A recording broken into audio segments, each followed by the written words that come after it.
I'll go ahead and call our meeting to order. The record will show that we do have a quorum present. Just kind of dealing with some. So we shall go from there. Work session, briefing session, item number 1.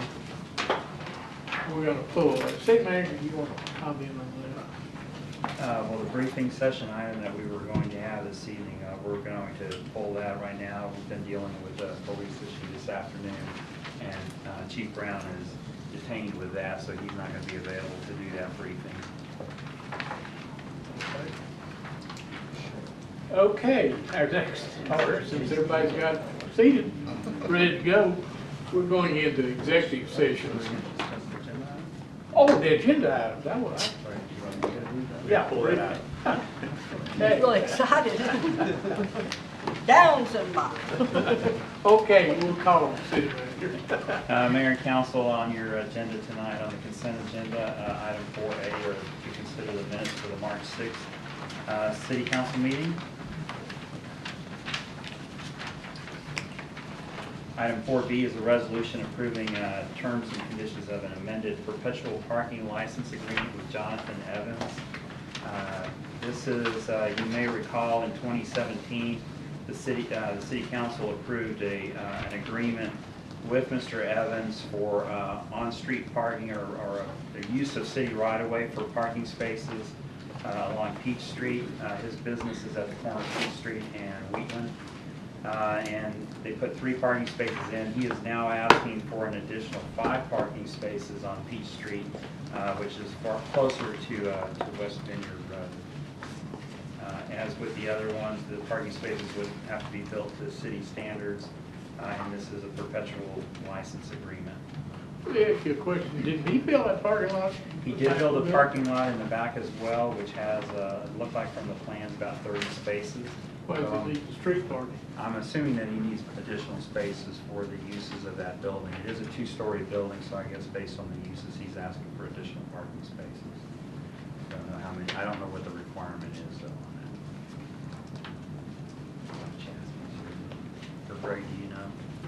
Jackie was working on Jackie. the extra 5 He has an extra 5 parking spaces for, in addition to the 3 that are existing Is and it- that were approved.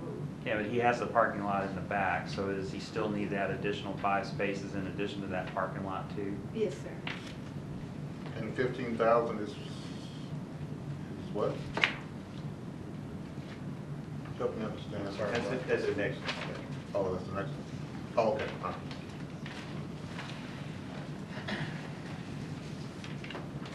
Well, those spaces, whether he uses them or not, will be available for anyone, including the assisted living center across the street from him. So, yeah, I think it's a good move. For the Yeah, city. well, that makes sense. I just question that he doesn't have that much space in that building. That if he's got all of that parking lot, but if we allow it, then that'll allow anybody to park there. We can't block it off just for him. No, but, no, he doesn't have any exclusive rights on it. I mean, it could be used by anybody, especially assisted living across the street. They've got limited parking right there, and that's one of their main entrance doors. They've got very limited parking. They've got parking in the back, but that's a long way around. Item 4C is a resolution approving a project-specific agreement with Dallas County for roadway striping. We've used Dallas County for some time for striping of Type B and Type E roadways. Type B roadways, we share the cost with them because those are roads that continue outside the city limits. And Type E roadways are local streets, and the city pays 100% of the cost of that striping. That estimated cost is $15,718, and funds are available in the traffic operations budget for that. Item 4D is a resolution authorizing a purchase with Viking Construction for an estimated expenditure amount of $436,461. This is for microsurfacing of certain streets within the city of Duncanville. The microsurfacing is one of the methods of pavement management of our pavement street maintenance program. And what it does is it applies a mixture of water and asphalt chemical additives onto the roadway. It does have a lifespan of about 5 to 7 years. This is an increase in cost over previous years because of the increase in the overall street maintenance program. Let me interrupt you right there. I've had requests, I'm not telling you from whom, but from Dennis. Items number D and E, I think, and Dennis brought it up, need some additional explanation. And before we vote on that, because that is a big change. And so I would be all for that, instead of just calling on consent items, we don't need to remove them. We can just ask for staff comment on, kind of explaining to everybody what it is. So if that's all right with y'all, I'll do that. Fred will be ready then to get up, and he can talk more about that one and the other Okay. item that you mentioned. Right, yeah. Item 4E is a resolution authorizing a term contract for street sweeping services, with Sweeping Services of Texas. This is in an amount of $86,000. And this is, I think, the other item that you were referring to, Mayor. We have traditionally done street sweeping, but this is an expanded contract because we are including residential streets this year in the contract, so that has increased the cost. So the arterial and collector streets, we're also going to be cleaning them at a more frequent basis than what they have been done in the past as well. And we'll be monitoring all of that for effectiveness and efficiency to see if it is working with the way we intended to. And we can adjust the frequency downward if we need to, or less frequent. But this is an additional, something that we have not done before on the residential street sweeping. This contract is for a year at $86,000, so that would be the additional from May 1st of this year to April 30th of next year. So the $86,000 is spread over that year. So part of that will be out of this year's budget, and part of that will be budgeted in next year's budget. We do have the funds available for that. Might add that these funds are out of the drainage fee. Yes, that's As correct. This is out of the opposed to- drainage, stormwater drainage utility fund, because street sweeping is part of stormwater management, cleaning up the debris that would end up in the creeks and so that is why that is coming out of that fund. Item 4F is a resolution authorizing purchase of emergency medical supplies from Boundtree Medical Products, an expenditure amount of $67,000. This is for the fire department to purchase drugs, trauma and emergency medical supplies, airway management supplies, etc. They have used Boundtree for approximately 20 years, and this is through a City of Richardson contract. The funds are budgeted in their budget for this expenditure.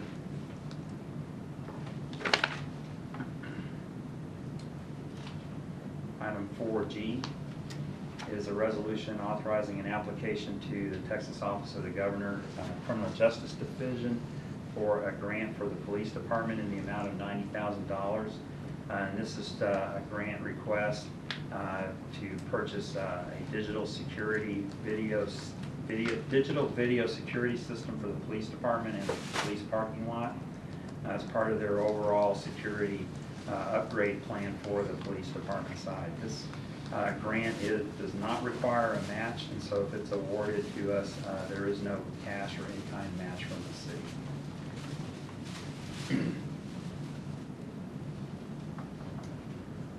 Item 4H is a resolution authorizing the submission of an application and receipt of a grant from FEMA, the Assistance to Firefighters Grant.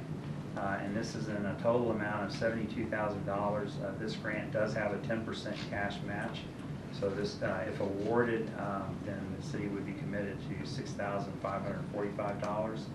And this would purchase 8 P25 compatible portable radios. These are multi-band radios that work on the P25 system. So they are the latest federal standard for radio systems which allow interoperability between departments.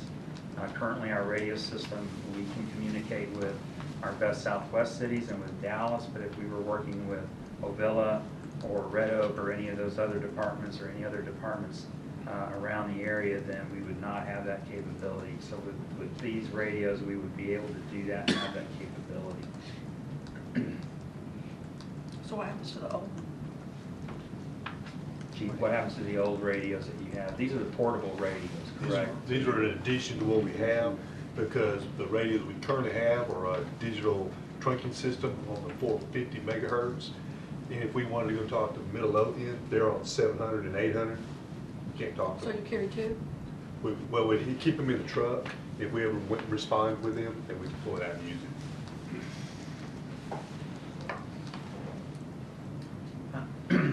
Item 4I is a resolution designating an additional person to accept financial reports of campaign contributions and expenditures.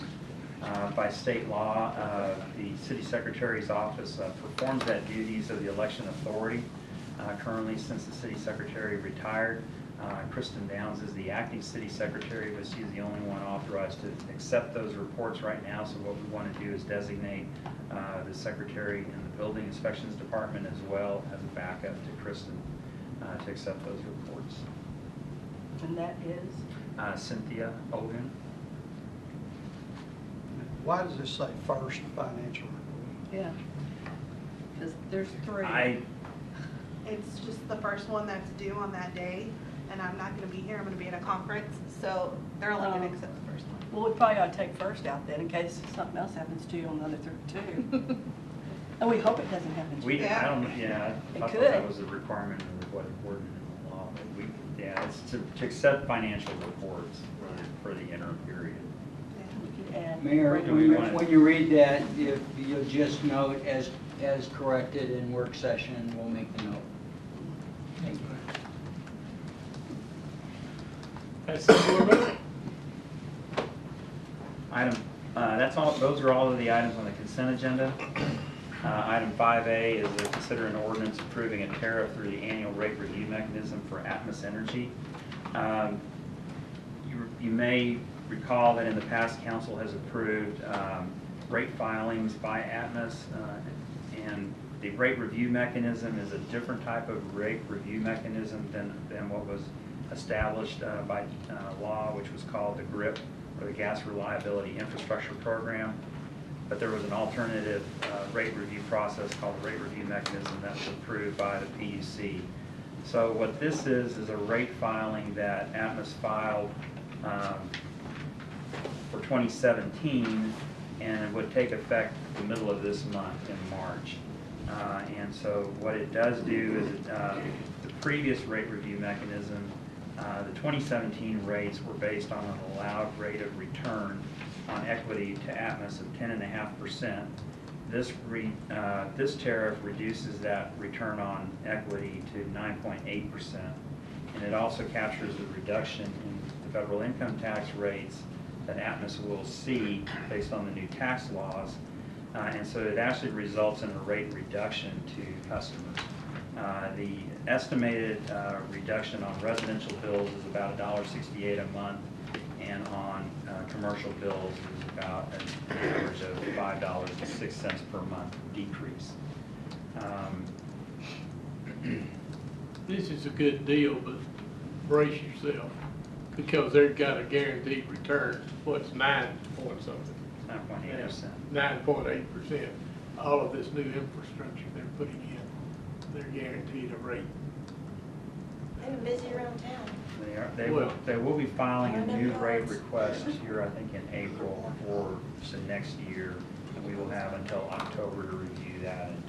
And they're spending just a little bit of money right now. They are, and I know, we're part of the Atmos Atmos Cities Coalition, and so our attorneys are paying close attention to all of that.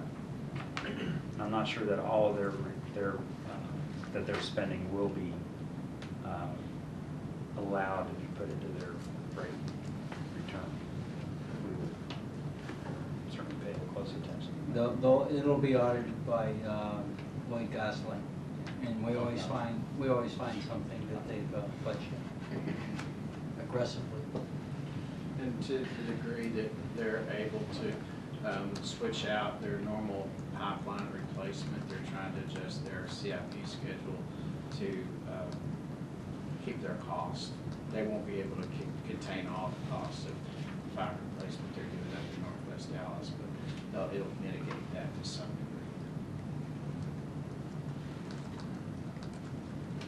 And our Atmos representative may be here later on tonight, but he also had 2 other council meetings that he was scheduled to be at tonight with this item on the agenda. Wondered So why he called me. I was out Oh. calling to check, see if there was any issues. Probably. I didn't talk to him. Item 5B is a resolution approving a purchase or an agreement with Hewitt Zollers in the amount of $75,000. And this is a facility study that they will undertake. It will include a review of the facilities, the facility condition assessment of all of our facilities, City Hall, Service Center, Central Fire Station number 2, the Senior Center, and the Rec Center Library. They will also do a needs assessment of current and future facility needs for City Hall, police, and fire buildings. And in addition, they will also work with IT on IT integration technologies for all of the buildings. And the purpose of this is to provide us with a planning tool for our capital improvement needs for our facilities. This information, they are on a tight timeline to provide at least a preliminary report to the Bond Advisory Committee, and that will provide them some information to use as they work on looking at potential bond election and potential projects. There will be, but that will just be the preliminary report. But as I said, this review then will give us a long-term plan for all of our facilities on what we need to do as far as capital improvements in terms of equipment as well as the facilities themselves. We do know that we have issues with the roofs on the buildings, so that is also part of their assessment. And then item 5C is a resolution, again on the Citizen Bond Advisory Committee. When the committee met 2 weeks ago, they realized that they only had 1 member who was female that was on the committee, and they expressed a concern with that and asked that the council look at adding at least 2 additional people to the committee, 2 additional women to the committee. Since originally we had a couple of slots, and so they had asked the council to consider that. I think on the resolution in the second sentence, it needs to say of determining the capital improvement projects to be funded by the bonds. I mean, to be funded, and leave off bonds because they're supposed to decide how they want it funded.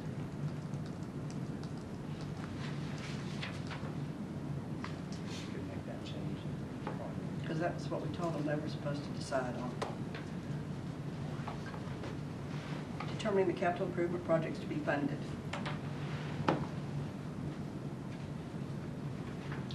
Where, That's the second They- whereas you're talking about. Yeah. and they wanted 3 additional, or they wanted 2, they didn't say how many they wanted, they just wanted women on there. And that resolution calls for 2. Well, originally we had 2 additional slots, Yeah. and so they had seen that on the previous resolution, so I think that's why they asked that those 2 slots be filled. But as you recall that the resolution that established the committee gave the council the ability to decide however many you want. So Well, you can, it's up to y'all. how Okay, many and you want to looking fill. at the applications, there were 3 women who applied, who did not get on. I would just assume upon all 3 of them. I think there's more than 3. No, there's more. there's more than 3. Yeah. They were? Yeah. Well, I guess I missed- I think we need to vote to see who we want to be. Well, yeah, we'll have, Well, yeah. there are 2 ladies here that are, I spoke to them and they're interested, Gail Sliger and Pat Weaver. Okay, yeah, Yeah, they were both. 6. And they're both on the list. So what number do you want to add to? think you're getting too big unless we take some men off. Because it's 15, That was a concern as well. We didn't want it too big. 16. But I think originally we were looking at about 19, 15 to The 19. original so- proposal. It's huge. Well, I think the school had more than that. Did they not, Patrick? Yeah, it was big, big group. Okay, yeah.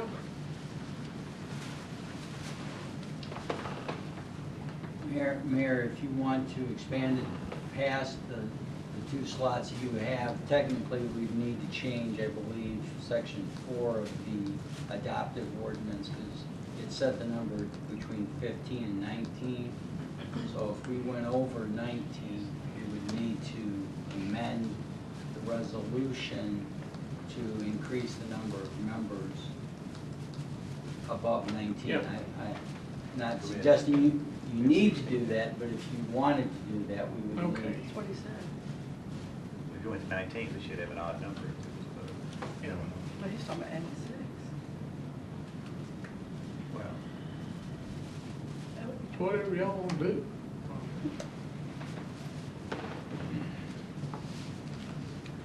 You know, because we had talked about too, having some opportunities for some people who've never been. Never on been there. And there is,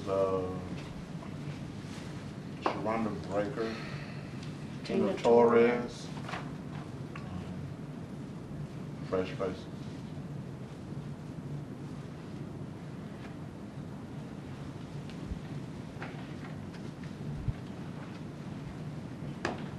Not that y'all are fresh faces.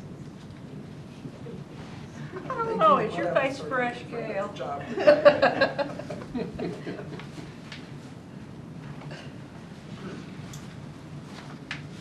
Well, being that we've only got one woman on there now, I would push, maybe put 3. And still make it an odd number. And what would that make the total? 19. 19. And then you wouldn't have to change the original That's resolution. right. The council member is not on there, so Right, that right. leaves one. You got one spot back. Yeah, we got one back. Unless, of course, you'd like to go. No.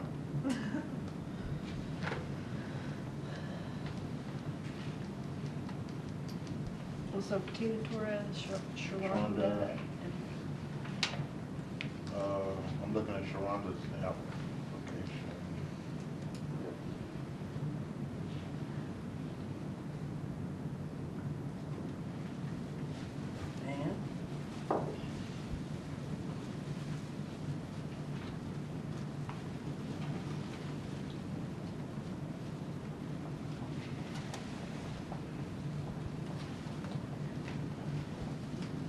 I think one of those women that just, when I was filming it, one of those women that only lived in Duncanville about 7 months.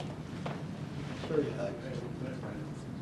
Sharonda looks like she put Yeah. in 7 months at the time she filled that out. Tina Torres, 7 years. She's the Director of Human Resources. Where? Yeah. Doesn't say where. Is she the woman from Baylor? We had one that was. Oh, I know what you're talking about. I No, don't know no. Okay, all I right. think, I think she was African American from That Baylor. might be Pamela Murray.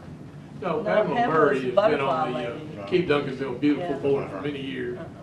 She was so white. Then I don't see anybody from Baylor. And the Baylor lady was dental school, She was where? at the dental school over, Yeah, it was in the human resource department, but she. yeah, that's what rang the bell with me. Yeah, that's That not she her, was- I don't remember her name. Oh, okay. But, I mean, she might be interested.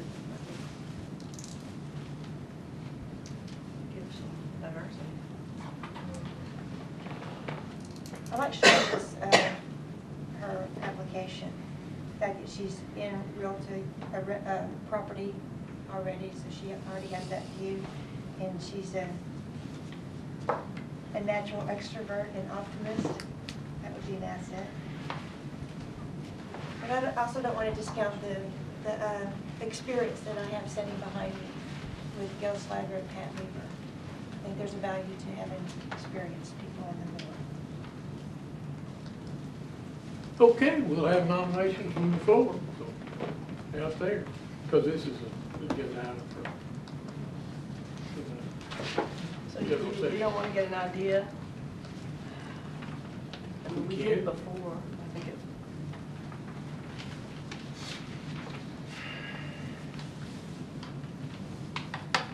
I mean, I don't know Tina Torres, but I only have one person out of 5 on this whole committee.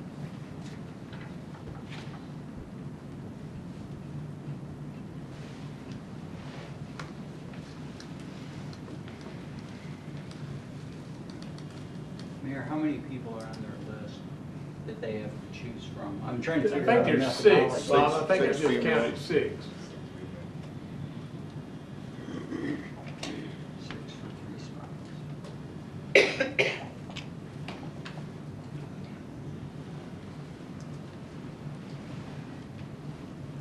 And so, what do you think about Tina?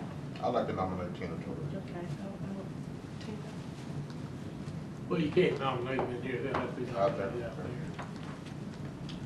But we're Get an gonna do idea. 2, You can get an or- idea. yeah, let's do that. Are we gonna get 2 or 3? 3. 3, okay. So, Mayor, I'd suggest you just take a nomination for 1 spot and then see how many nominations you get and do a roll call vote if you have 3. And then whoever the top 2 are, they would run off until you elect one and do the same for 2 and 3. Elect each one individually instead of trying to do 2 or 3 at a time if there's no consensus.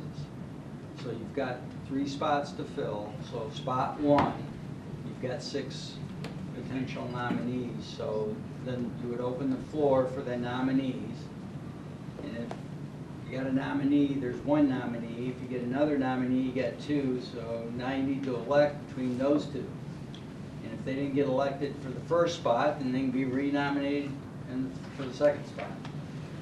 Okay, well, you want to put all 6 names out? Well, I there's mean, 6 I'm applicants, asking council that. unless they want to eliminate some in here.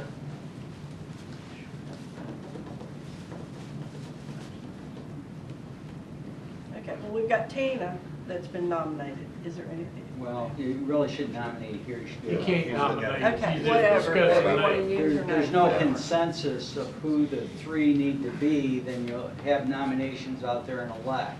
So you need to have a methodology on which to do that. Well, I would suggest we put all 6 names out there in session, and then we'll vote on each one. So you've got 3 spots to fill, so you'll take nominations for the first spot. Once someone gets 4 votes, then they're elected. In the second spot, you've got 6 spots, or 5, you'll have 5 left, so you can nominate for spot 2, and then you take a vote on however many they are. Is there an agreement with everyone that if there's more than 2 nominated for a particular spot, whoever the top 2 vote getters would then run off?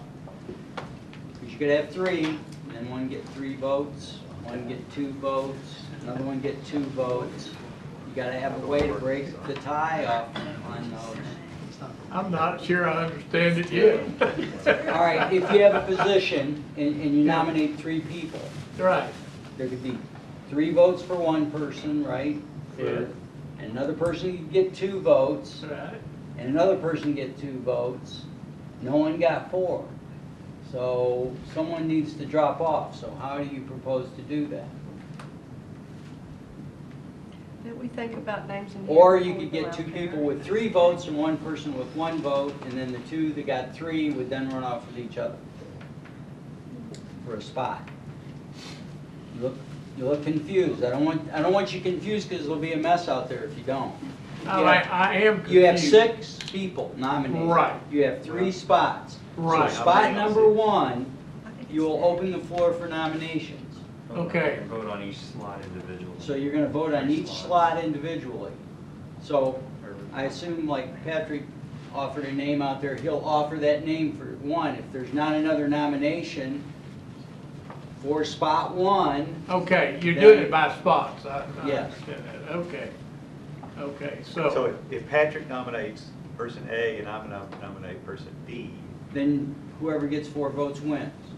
If you nominate Okay. 3 for that Okay. position, Of those two. then you That's run, Yeah, you for that run but that's fine. But that's fine. of that slot, you run the risk, if there's more than, if there's 3 people nominated for a slot, you run the risk that someone will not get 4 votes. Someone will have to drop off because there'll be 3, 3, and 1, or 3, 2, and 2. okay, the one that doesn't get at least the second spot nomination will drop off. Yes. Okay. so Right, you're doing it there by could be a spots. tie for that second spot. Could be 3, 2, and 2. You got 7 people. That's why you go to work. I hope we can get through this. Well, I just want you to kind of be prepared for that, so Do you you have be any thinking unfinished about whether you nominate that 3rd person. Yes, we have, and we will have more. I do too. Yeah. I do too. I think we'd rather talk about it in here. Okay. Can we get the 6 names put up on the board?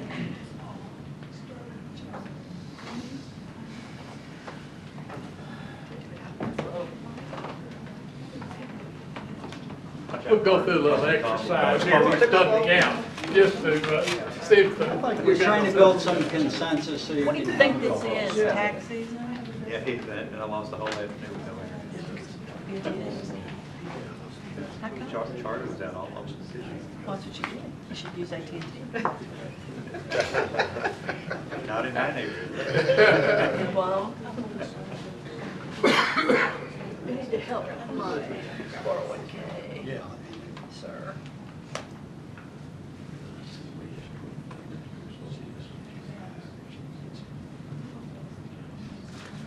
Now, what we're doing is we're doing a little trial run here. This doesn't count. I'm just gonna see if I understand the system.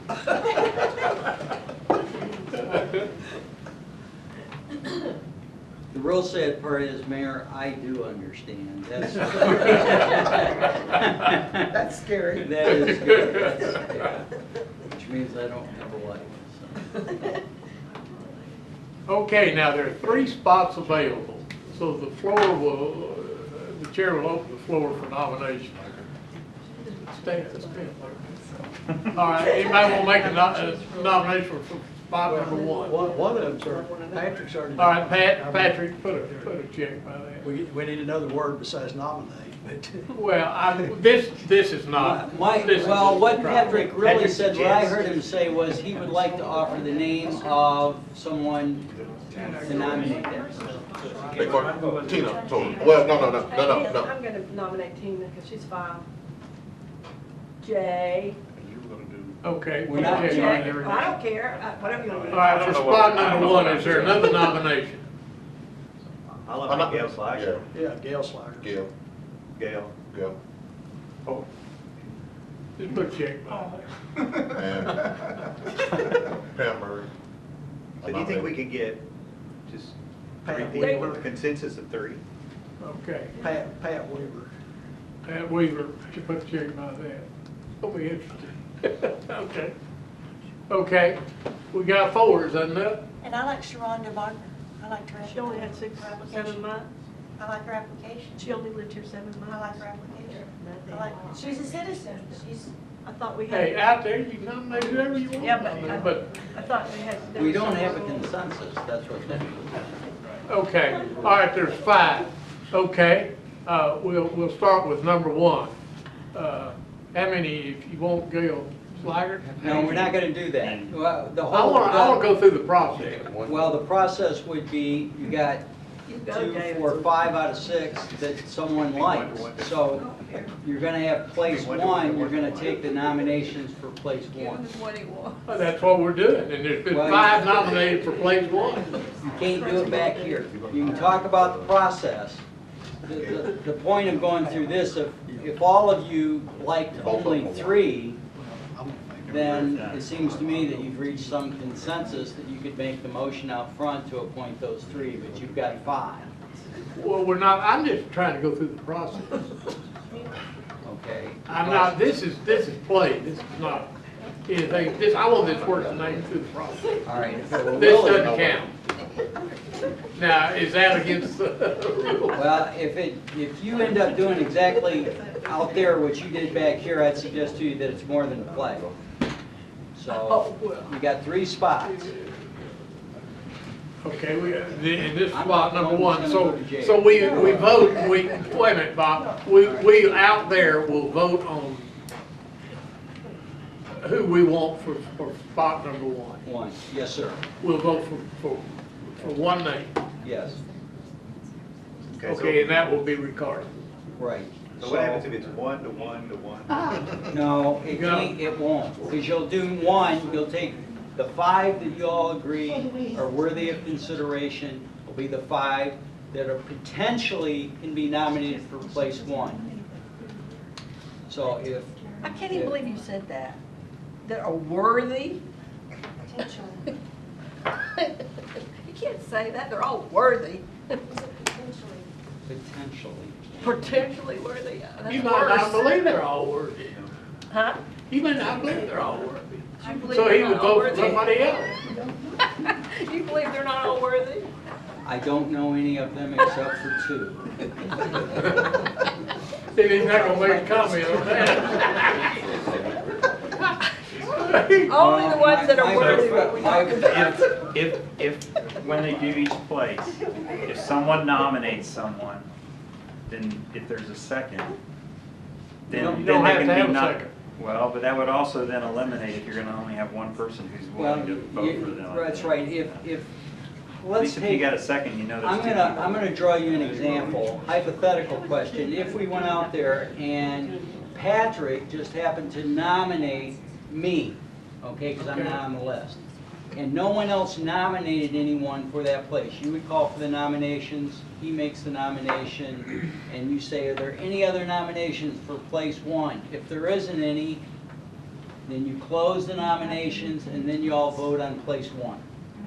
And then we got 2. Now there's 4 out of 5 left. So you open the floor for nominations, and I think Steve had a candidate, so Steve's candidate gets named. If no one else nominates anyone, you close the nominations, and you vote on that one. And then the third one, if the last 3 are all nominated, then you're going to take a vote until you eliminate down to 1. So you're assuming, so Somebody gets elected. If it takes you're 20 assuming ballots, that, like like electing if the you Pope. start with place 1, you're assuming that we won't have 2 or 3 nominations for each. I assume nothing. But my example assumed that there would only be 1 nomination for the first 2 places. Only if they're worthy. Well, I wouldn't vote for you. I wouldn't vote for me. As Calvin Coolidge said, if nominated, I will not accept. If elected, I will not serve. Lyndon Johnson said that too. Yeah, we're running out of time, we got things That's to the do. old dude. Hey, Kevin, stand by. And LBJ. We know him. All of the letters have been turned, there are no more vowels. Okay.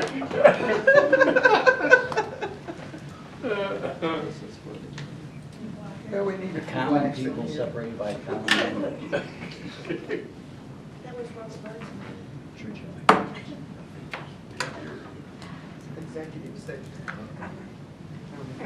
Okay, So a lot of us are confused there. does that complete?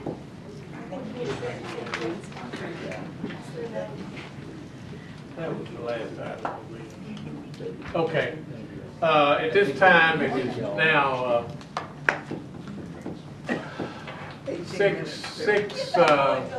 6:42. We will adjourn our briefing session. Wait, no, we've got executive session. So we'll recess the briefing session, go into executive session.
It's now 7:06, and I'll call our city council meeting to order. The first order of business tonight will be the invocation by the Pastor Chris Gutierrez from the Southwest Harvest Church. Following that, we will have pledges of allegiance to our flags. So at this time, will you please stand?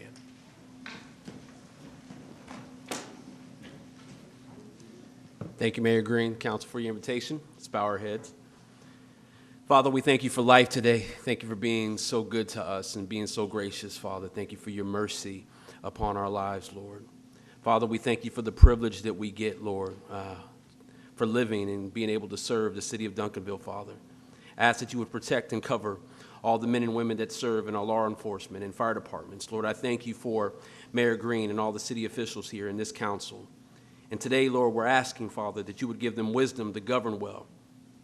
Give them the confidence to do what is good and pleasing to you, Lord. Give them the ability to work together in unity, Father God. And I pray that you would cover and protect and meet the needs in their lives personally and their families, Father. Lord, I pray over the agenda that is set before them today, Father. I pray that your spirit would guide them and lead them as they make decisions that affect our wonderful city.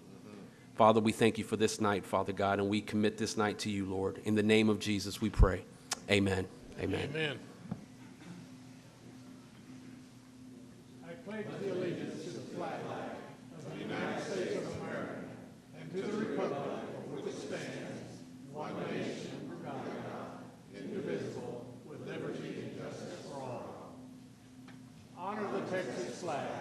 I pledge the allegiance to Texas, one state, under God, one and indivisible.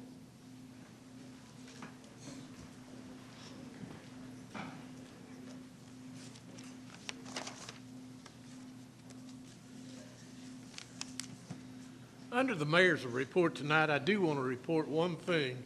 On Thursday night, May the 27th at 6 p.m. in the Hilton Garden Inn, TxDOT will be holding a public meeting, March. They wrote May, didn't they? Okay, March. In other words, it's the 27th coming up. TxDOT will be holding a public meeting on the I-20 Service Road project, and this will be in the same manner that they've held previous meetings, in that it'll be a 2-hour meeting. You'll have a chance to look at maps, discuss the project with the TxDOT representatives, and then we will have a question and answer period where you can ask them questions in a public forum. So we would invite all that are interested in this project. It's Thursday night, the 27th at 6 p.m. at the Hilton Garden Inn. Council member reports.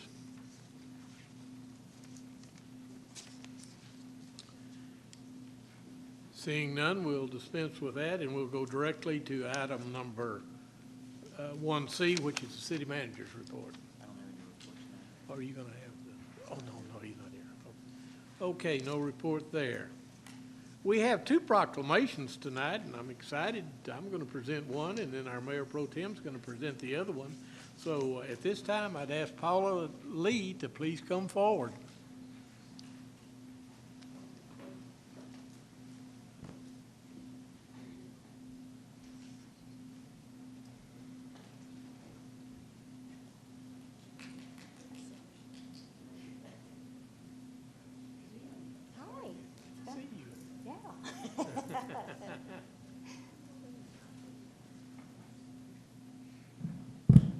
This is quite a lady, and I've got a proclamation prepared, and we want to honor her. The city does tonight. And so I'm going to give you the proclamation.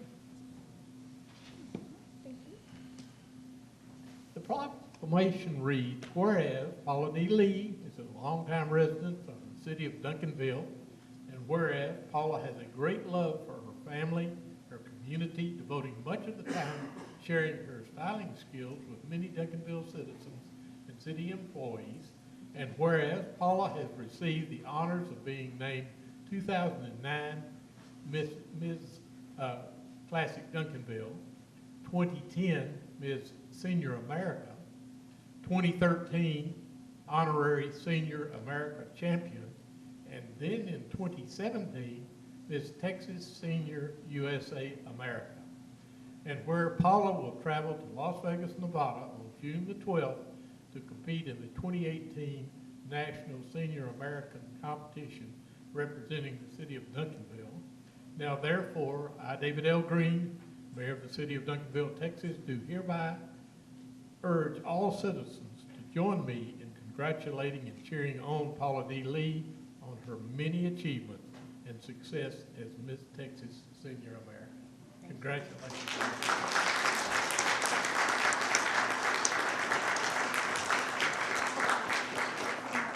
Some of my clients are here. I am so happy to have my son, which is a fireman from here in Duncanville, my daughter-in-law, Gina, and my grandbaby, Bailey.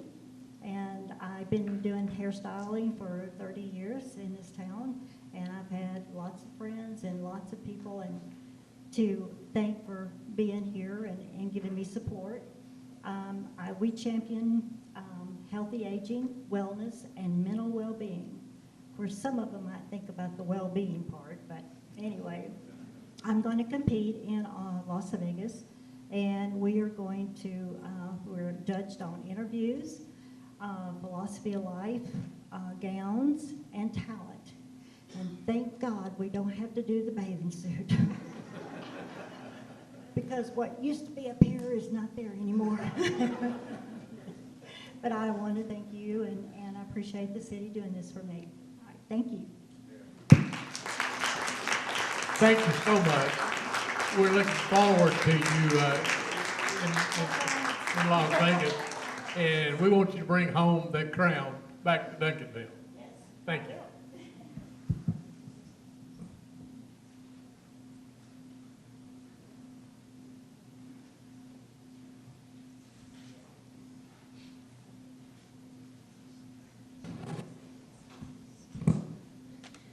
Chief Ryan.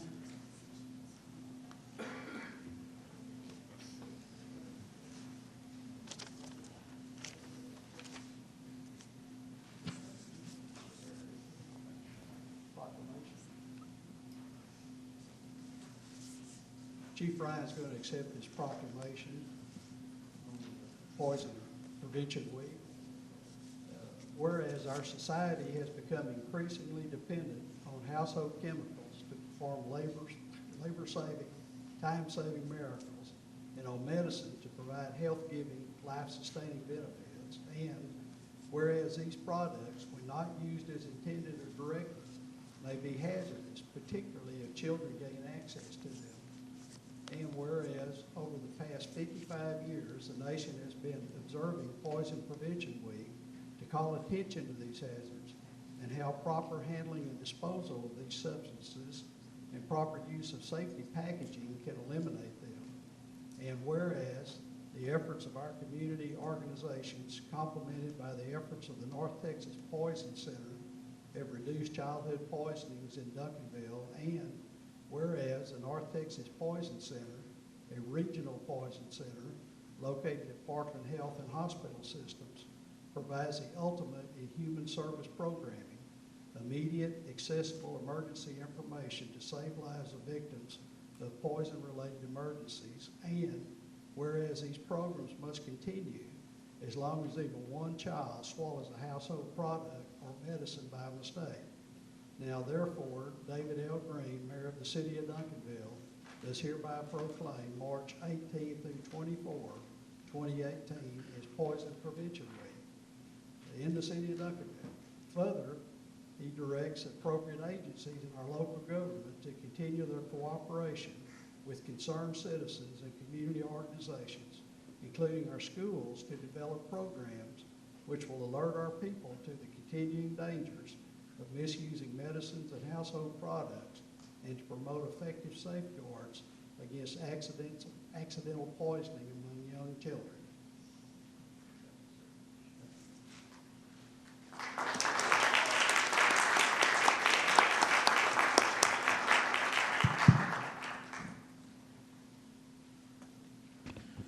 Item number 3 is our citizens input period, and I have 3 cards tonight, and I would remind everybody as I call your name please come up and give your name and address for the records, and you have 2 minutes in which to speak.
citizens input period. We'll go to item number 4, which are consent items, items number A through I. And at the request of one of our council persons, there are a couple of items on the consent items. We normally don't explain consent items. They just go through because they've already been discussed or they're ready to go to be approved. But there are a couple of items that I think need clarification. So I've asked the city manager, Councilman Swartz was the one that wanted this to happen, and I wholeheartedly agree to that. So items number D and E, I've asked at that time, which would be right now, I'd ask for some clarification to the citizens because there's some changes being made, and I think the citizens need to know what the changes are and why the amounts of money being expended, things like that are necessary. So read items A through C.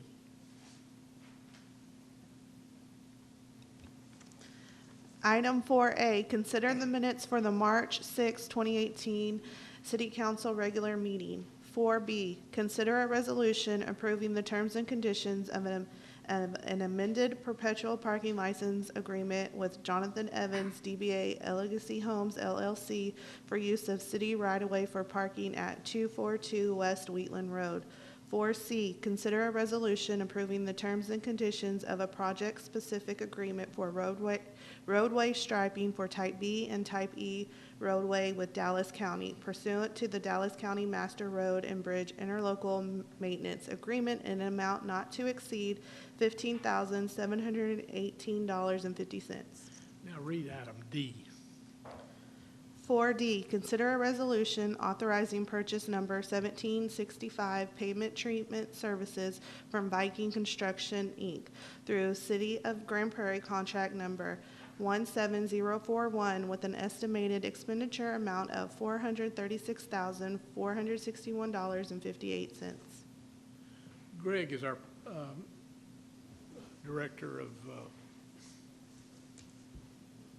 Public Works. Sir. Public Works. I couldn't get it out. Would you explain that as why that amount is increased, please, sir? Yes, sir. Just a little bit of background again. Back in the beginning when we started the budget, the budget reflected $2.2 million available this year for street maintenance in general.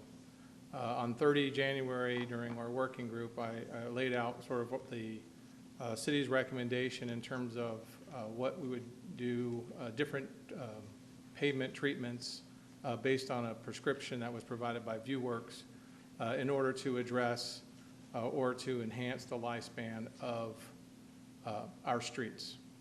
Within that overall prescription, one of the recommendations was to apply microsurfacing treatment, which is a process which extends the lifespan of our roads up to about 5 to 7 years. So this particular contract for $436,000 is towards that process of applying this microsurfacing treatment to the roads as specified in the staff reports.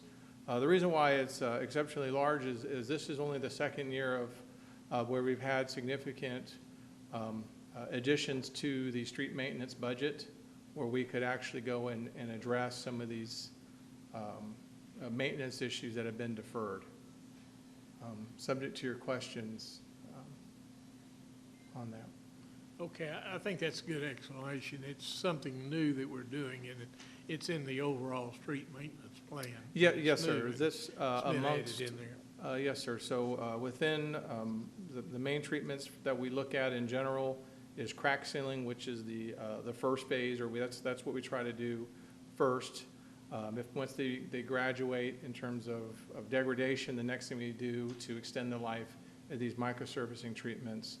And then after that no longer works, then we have to go to milling and overlaying. That is a contract that y'all will be seeing next month. Okay, thank you, sir. Now, would you read item E? Consider a resolution authorizing purchase number 18-052 term contract for street sweeping services from Sweeping Services of Texas Operating LP with an estimated expenditure amount of $86,000. Would you explain that one, please? Yes, sir. So in the past, what we've done for street sweeping was really only hit the arterials and some of the parking lots on a recurring basis within the city. Based on feedback that we had prior to the budget season or part of the budget formulation, the desire was expressed to extend the street sweeping services into the residential areas. And so the pricing that reflects is extending that into the residential areas. There's a twofold benefit for adding the residential areas. It's a significant portion of our city. One is there is an aesthetic piece of keeping the streets clean, but the most important thing is it keeps leaves and debris out of our stormwater system, which is part of our overall effort to drain all the stormwater and keep the sewer lines from backing up. And what this does is it frees up our sewer or our stormwater crew, allows them to do some of the other particular items they have to do for stormwater maintenance. It gets them out of this and lets them focus on more challenging aspects of our overall efforts to keep our stormwater repaired. Just let council know as well is that we've identified 10 monitoring areas within the arterials and 20 monitoring areas within the residential to validate the effectiveness of our residential sweeping in order to analyze whether the intervals that we specified in the contract were necessary or if we could get a little bit more space between the street sweepings in an effort to save money. Subject to your questions. Yes. Thank you, sir. Now, will you continue and read F through I? 4F, consider a resolution authorizing purchase number 17-54, emergency medical supplies from Boundtree Medical Products, Inc. through the City of Richardson contracts number 12-15 and 37-15 with an estimated expenditure amount of $67,000. 4G, consider a resolution authorizing the application to and receipt of a grant from the Texas Office of the Governor, Criminal Justice Division, Justice Assistant Grant Program to provide funding for the police department to purchase a digital video security system with a total grant amount of $90,000. 4H, consider a resolution authorizing the submission of an application for and receipt of a grant from the Federal Emergency Management Agency Assistant to Firefighters Grant, fiscal year 2017, funding the acquisition of 8 P25 compatible tri-band radios for the fire department with a total grant value of $72,000, of which the federal share awarded will be $65,455, with the city of Duncanville contributing a 10% cash match in the amount of $6,545. 4I, consider a resolution designating an additional person to accept the first financial report of campaign contributions and expenditures by opposed candidates and specific purpose committees supporting or opposing opposed candidates. Council, you've heard the captions read on all items A through I. The chair will entertain a motion Move at to this approve. time. There's a motion to approve. Is there a second? Second. A motion and a second. Will you please vote?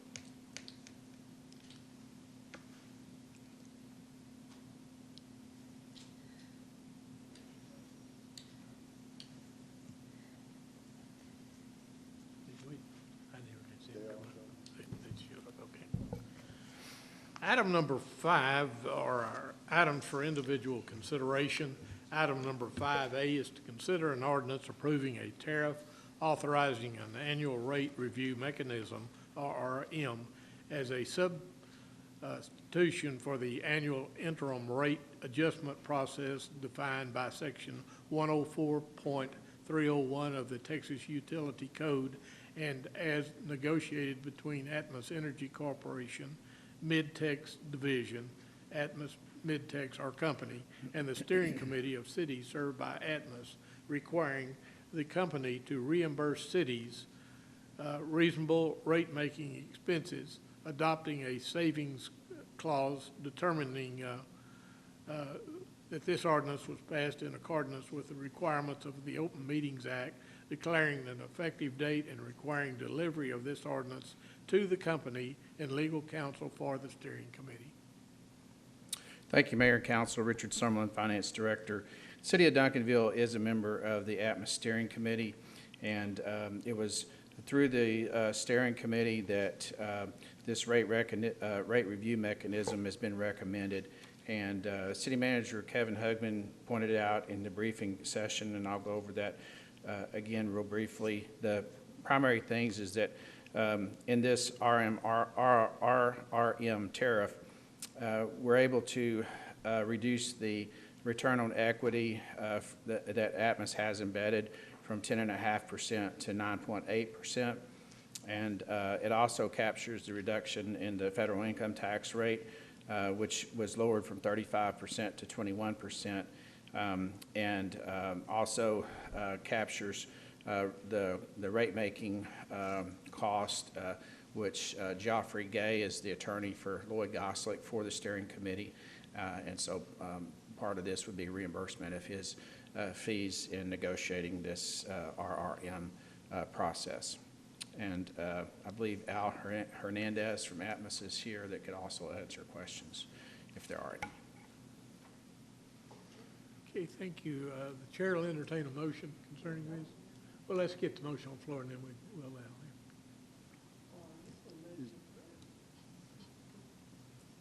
Yeah, I'll second. There's a motion and a second. All right. You want to ask Mr. Hernandez? I do. Mr. Hernandez, thank you. Councilwoman Jameson?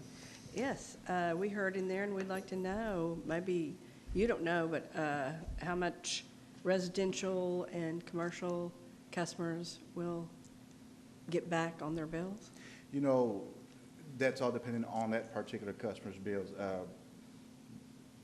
Each individual bill is going to have a savings due to the tax cut, of course. So you can't, I can't be specific, give you a specific number. It's just all based on those individual bills. Did you have a better idea, Richard? Well, we were given the information based on an average customer. Please come, Mike. So it's an average customer, it's not Duncanville. Right, that's based on an average customer that Atmos calculated about $1.68 for the average residential customer and about $5.06 for the average commercial account. So that's everybody, Yeah, that's Absolutely. an average. an average, okay. Okay. So, are you new in this position? I've been in this position for a year and about 4 months. My tenure with Atmos Energy is 26 years Yeah. in nice. operations, and just moved into the public affairs role, like I said, a year and 4 months. So you're going to be in this area? Yes, ma'am. I've been in this area. I've been, I think I've been pretty active. I've got 35 towns that I'm responsible for in my jurisdiction, so absolutely. You normally see Mr. Govan. Almost like Mr. Govan. He's my competitor, so I've got to elbow him now and then when I get that chance, so. Oh, that's right, because you're gas. Yeah, he's with Encore. electric. Yes, Yeah, yes, he's yes, electric yes. company. That's right, excuse me. That's okay. He's a good guy. He is a like good Mr. guy. Govan. I was just thinking maybe they'd switch. Okay, thank you. All right, no problem. Thank you. Any further questions?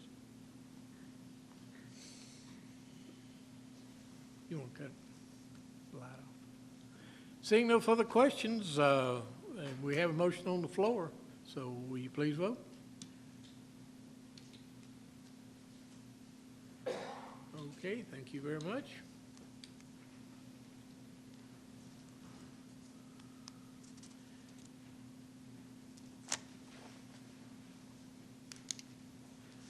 Item number B is to consider a resolution authorizing purchase number 18-033, Facility Needs Assessment Services from Hewitt Zollers, Inc., with an estimated expenditure amount of $75,000.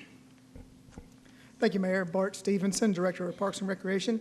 I will echo some of the comments that City Manager Hugman made in the briefing session. Why perform the assessment for our facilities? Really is to be used, the information and the data that will be obtained in this study for our ongoing CIP program. We're looking to have a third-party, unbiased review of all of our roofs as well as our equipment.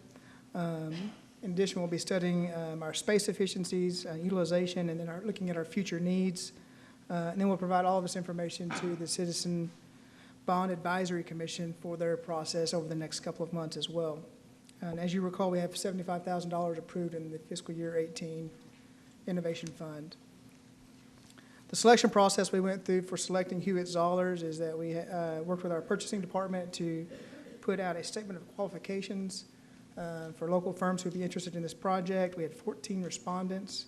Those respondents were reviewed by 5 staff members. We narrowed that down to 4 finalists and interviewed those 4 finalists in person, and Hewitt Zollers was selected as our top firm. We then negotiated a scope of services and the price that you see today. As Mr. Hugman mentioned, there's 4 sections to the scope of services. The first being the facility condition assessment for our City Hall and Police Station, our Service Center, our Central Fire Station, our Fire Station number 2 and Administration Building, our Senior Center, and the Recreation Center and Library. And this will be an overall assessment of the building health, the building envelopes, if you will, including our mechanical, electrical, and plumbing equipment for each facility. The second portion of that scope of services will include a roof evaluation and assessment for all the same buildings I just mentioned, and the facility condition assessment. We have looked at had our roofs looked at a couple of years ago, but that was done by a roofing company. And in my personal opinion, we want an unbiased third-party opinion on our roofs before we move forward with any repairs. So that's a very important component of this study and evaluation. The third portion is a facility needs assessment, and they'll be working specifically with our City Hall and Police Station, as well as our 2 fire stations, and looking at our efficiencies, looking at our future needs when it comes to staffing as well as equipment, and coming up with recommendations for either renovations or expansions, or the need for possible new facilities in the future. And then lastly, all of these processes will be working with our IT department to review our access controls, our camera systems for security and safety of our employees and our public. And then as they move forward with recommendations on possible expansion and or new facilities, these recommendations will be brought forward as well. So with that, I will answer any questions you may have. Again, as Mr. Hugman also mentioned, we're on a tight time frame. Hewitt Zollers is committed to making this project move as quickly as possible for the benefit of the Bond Advisory Commission. And we will get moving very quickly to get them at least a preliminary report for them to provide to you for their bond recommendations. So, any questions? Okay, Chair will entertain a motion. I move approval. Motion is second. Now, questions? Councilmember Ford, Mayor Pro Tem Ford.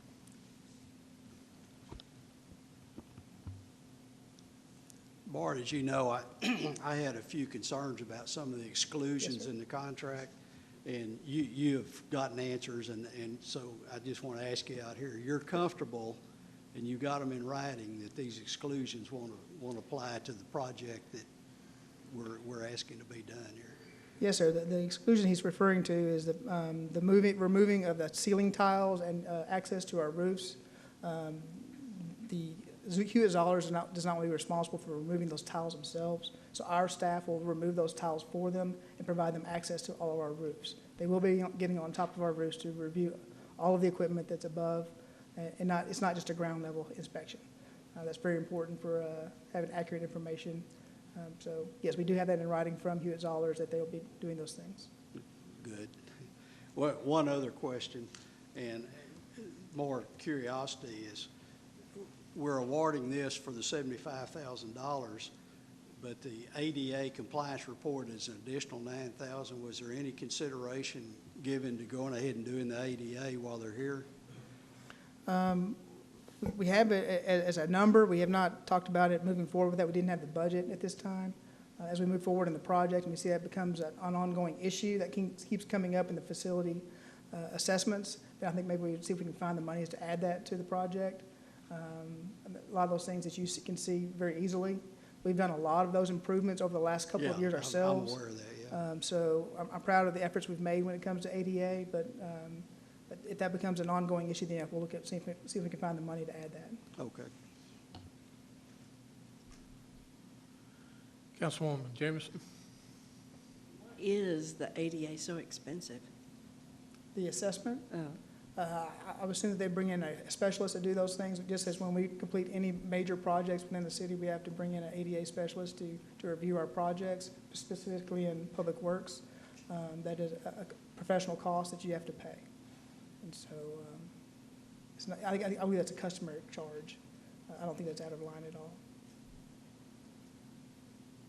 Is that what you recall?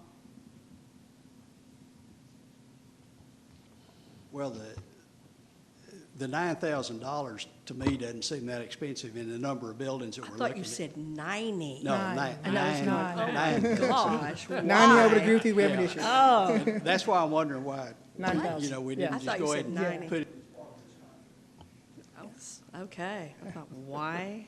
Glad we're on the same page on that. Okay, seeing no further lights, thank you. Thank you. There is a motion on the floor and a second. So at this time, will you please vote? Okay, thank you very much. Okay, now we come down to item number 5C. Consider a resolution amending resolution number 2018-1019R1 to provide for the appointment of additional members to the Citizens Bond Advisory Committee. Give you a little history on this. We had the initial meeting of the commission, and that time there were 16 members, I believe that's the correct number, 16 members on there, and one of our commission members, and it passed through all of us, looked around and said, look, we've got 16 members, we got 15 men and 1 woman. So, and that just went by all of us. We didn't realize what we had done. So they recommended that we add some additional, we had originally 19 members and we cut it back to the 16. So they recommended that we go ahead and add back to the 19 and appoint some women on the board, which is a great idea. It's just something that in all of the nominations and the way they were put together, we missed. So this is what this is all about. We want to consider an amendment to the resolution, moving it back to 19.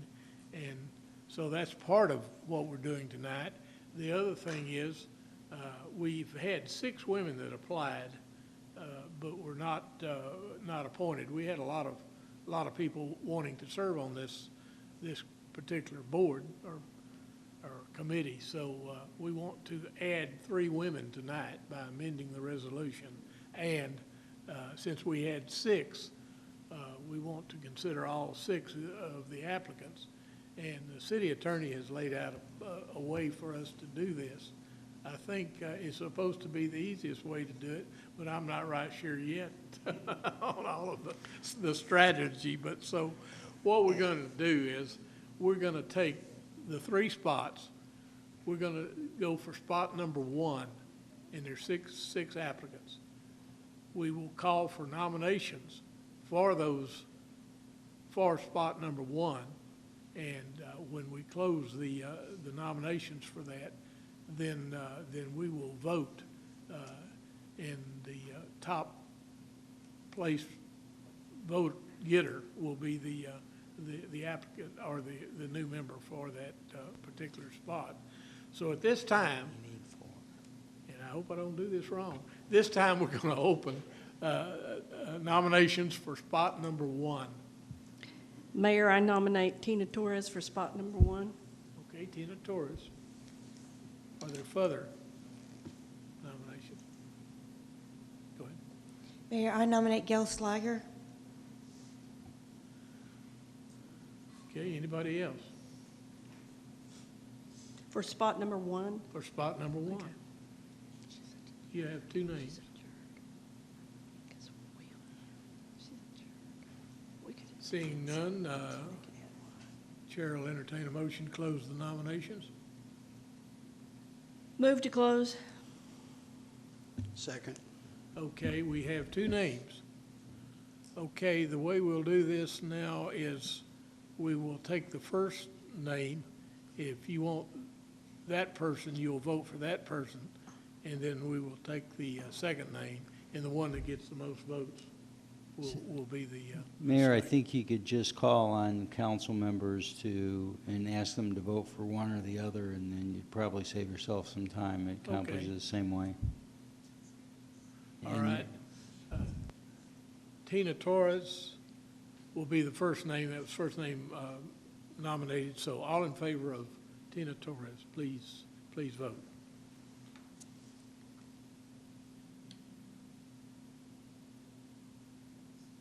You're not going to have 7 votes or 6 votes. Is everybody voted? Okay, 2. All right. Gail Slager.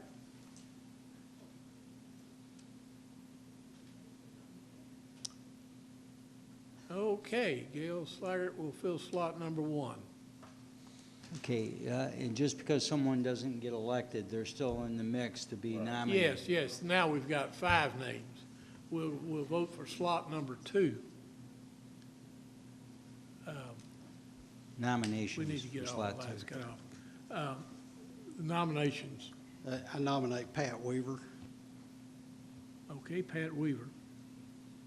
All right. Who else?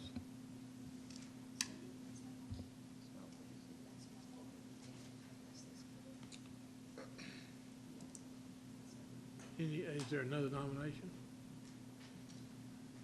I nominate Tina Torres. Tina Torres. Further nominations?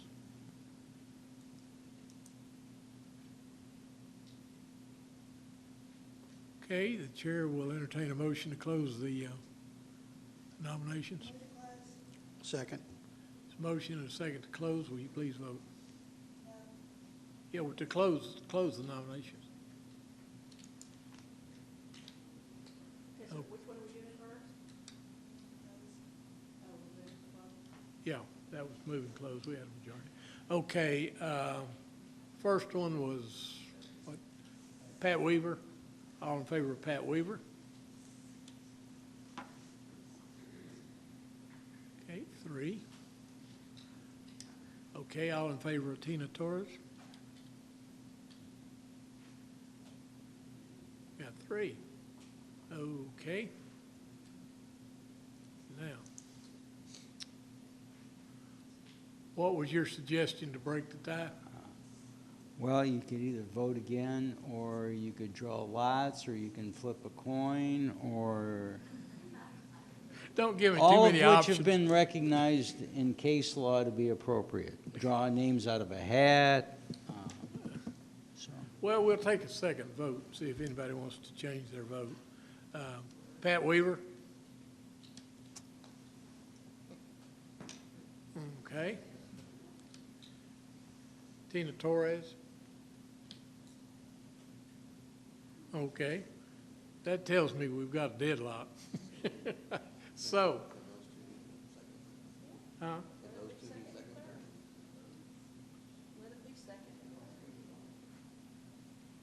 if someone would make the If that- motion that Pat Weaver and Ms. Torres fill the remaining 2 spots. Somebody want to make that motion? Pat Weaver and Tina Torres take the second and third spots. Second. Motion and a second, please vote. Okay, that wasn't as hard as I thought it was going to be. And it worked, thank you, City Attorney. Okay, item number D is to take any necessary action as a result of the executive session. There was no action in the executive session. So we'll go to item number 6, which is staff reports. First, item number A is first quarter investment report.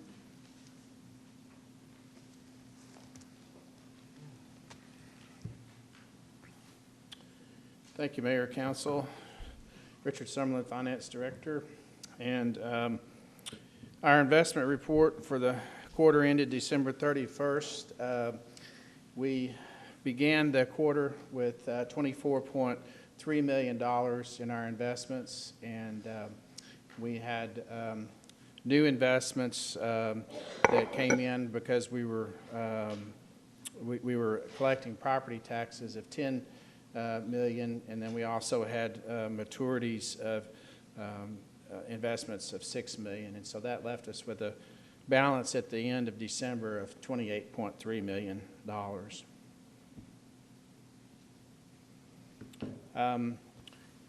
As you can see here, this lists out all our investment options and the corresponding dollar amounts, and the thing that I'm most proud of is this interest rate. You can't really see my thing up there. If you look at the interest rate column, you can see that the pool interest rates have increased to about, on average for this quarter, 1.3%. For the Logic, which is where we keep the majority of our money, 1.11%, and Tex Pool, which we keep a very small amount. And then we have 2 money market accounts, one with Next Bank and one with Southside Bank, and 1.23 and 1.46% we averaged this quarter. Those are indexed money markets. And then we've got fixed CDs with Third Coast Bank, and then we also have 2 CDs with Texas Security Bank, and those are range from 1.5% to 1.69%.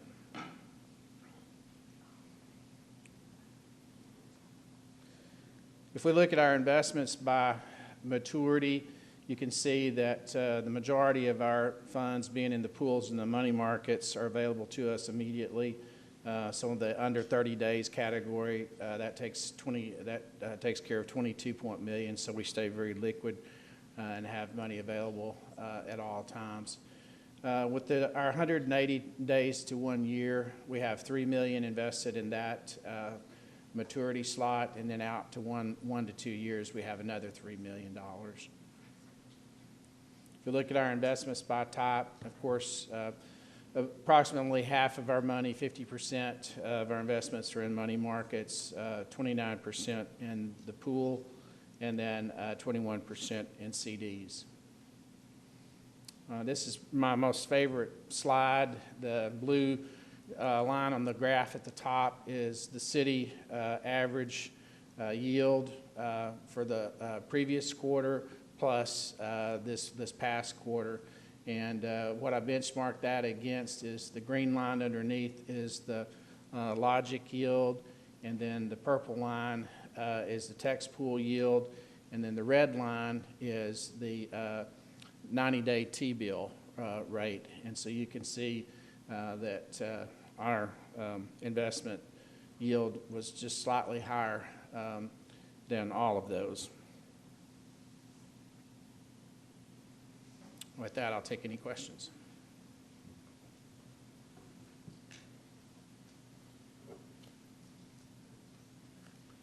Seeing none, thank you, sir. Item number 6B is to receive a presentation of the Fieldhouse Quarterly Report. Mayor and Council, Craig is on his way from the Fieldhouse, so what we'd like to do is to take Jessica first with the economic Craig development. just walked in. He just walked in. Okay. Okay. You're on, Craig. You ready, Craig? Okay. Quickest council meeting in the history of council meetings, huh? Good evening, everybody. Mayor, Kevin, council, Glad to be here tonight to deliver our quarterly report. Hadn't been here in a while, and we'll just get right started. This slide here represents fiscal year 2017 expenses and revenues. As you can see, the actual expenses exceeded our budget of $2,258,000 by $54,900. The reason for that is we're a little bit over in labor. We had employees that were out, and we had to shuffle things around through the year. But the main part of it was summer camp. We overspent by $43,000 in summer camp. But the good part of that is we generated $57,500 more revenue in summer camp than we budgeted. So it's an offset of a plus of the two numbers there. So we missed our budget on the expense side by 54, but we actually made $83,570 more in revenue, primarily through the summer camp program was the offset. Profit and loss history for the last couple of years. In 2016, the loss showed $187,000. We trimmed that back in 2017 to $80,200. And the budgeted number for this year, if we make our numbers, we're plus 173. We're going to be revisiting that number in the budget process this year to make sure we're on target and things are going the way they need to go. So we have our pulse on that and our eye on that to make sure we're where we need to be and to make adjustments if necessary. The revenues for 2018 to date, our budget without debt service is 1.3, excuse me, that's not the debt service on this, is $1.3 million. At the present, we're at 331, so we basically need $1 million over the next 7 months. And I spent this afternoon kind of budgeting that out and looking where we are, and I feel real comfortable that we're right on target as we were at the same time last year to obtaining that goal.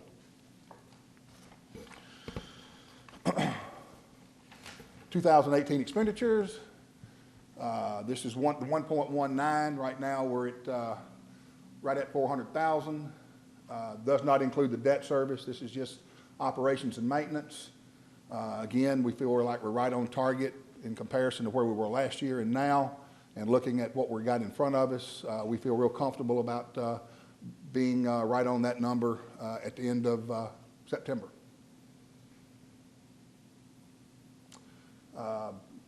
Kind of looking at some of the improvements. The interior is something that's happened some time ago, but we wanted to point out that we did paint the gyms and the lobby. Obviously, the new floors went in, have nothing but rave reviews from all the tournament directors that come in of how good the floors play. So we're excited about that. We did put new lighting in the lobby area. Can't say enough good things about the Rise partnership. We'll talk more about that as we get into the presentation here. But the store looks fabulous. Sales aren't like where we want right now. We're working on the branding of the name in real close conversations with Tim and Terrence. And everybody's on board to get the Rise clothing option in our building, generating more revenue. We are collecting rent, so it's not wasted space. We are collecting money monthly, plus the commission owed. Exterior coming soon. Our improvements that we're working on, you guys just approved. To give you kind of an update, the removal of all the signage is scheduled to happen later this month. The last thing we will do is the concrete enhancements leading into the building. Parking lots are already done. There's a look of the new sign once the old ones come down. But the biggest portion of it, the most visible, will be the painting. Painting is scheduled to start the 26th of this month. Pressure wash the back and work toward the front, hopefully to get done. I'm still waiting on the final word of when the signs will come down, but we have to kind of play around the signs coming off the building before we can really engage in the painting. That's why they're starting in the back and moving forward.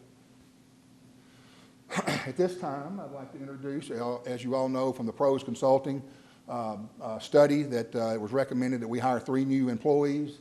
We now have all 3 on staff. I'd like to introduce Richard Jones. He's our new operations supervisor, has 35 years in restaurant management, and he is responsible for our staff and our beverage operations.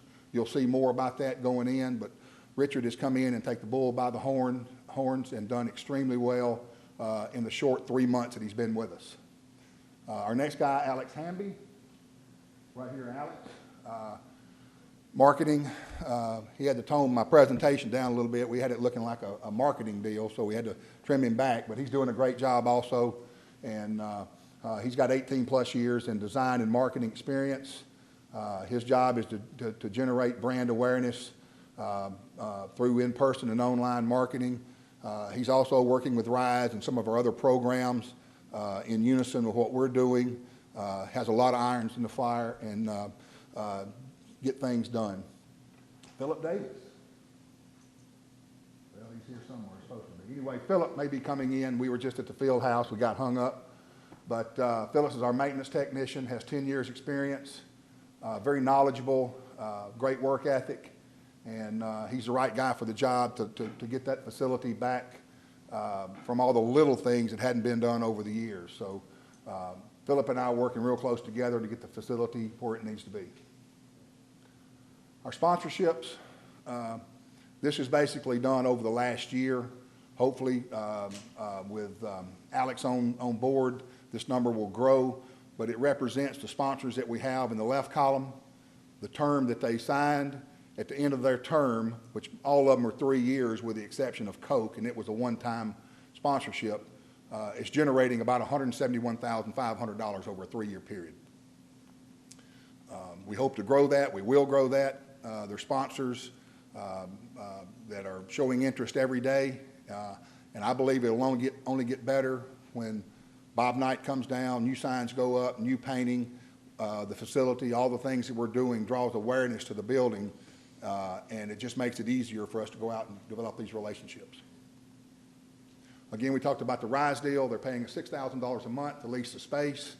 The top picture represents the empty building that was there some 5 months ago as far as inside the general store area. As you can see now, it's full of clothing, and we've repositioned our concession operations, our food and beverage operations. We do have a revenue share with that. Their sponsorship is $3,000 a month.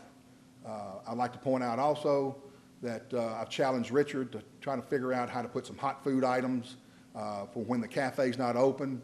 So we're looking at a microwave, kind of like you would see in a 7-Eleven Quick Trip, burritos, Hot Pockets, breakfast sandwiches that will be available in the general store when the days and early mornings when the facility grill is not open. So a new revenue stream there, hopefully, to help us push our food and beverage sales to a higher level.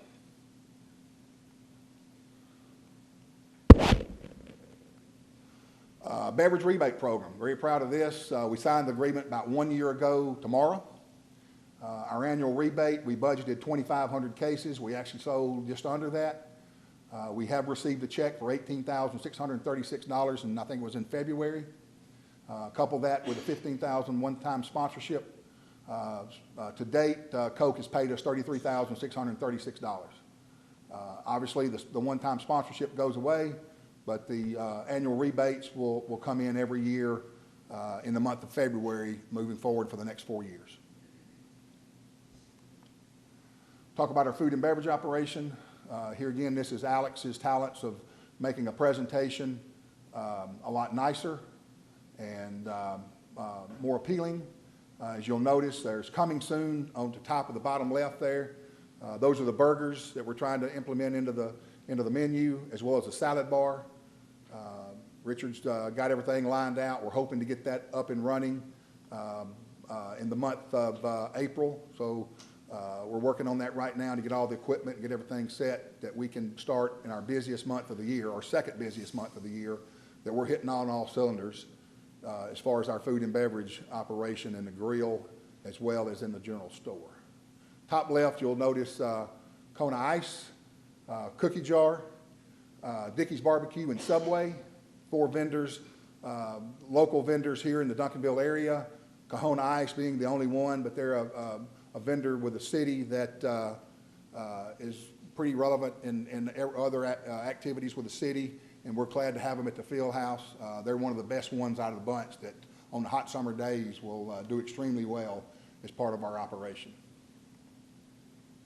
Summary of events. Our weekend bookings are at 95% capacity. The field house has always performed well on weekends. In the period, there's 36 basketball tournaments. There's a few of the main ones. Gasso has 4. A new major brand this year, Under Armour, will be in April. Primetime, Showtime are the other large ones. We've got basketball camps featuring the Mavericks camp with a breakthrough camp as well. We have 5 leagues playing. Karate tournaments are pretty popular.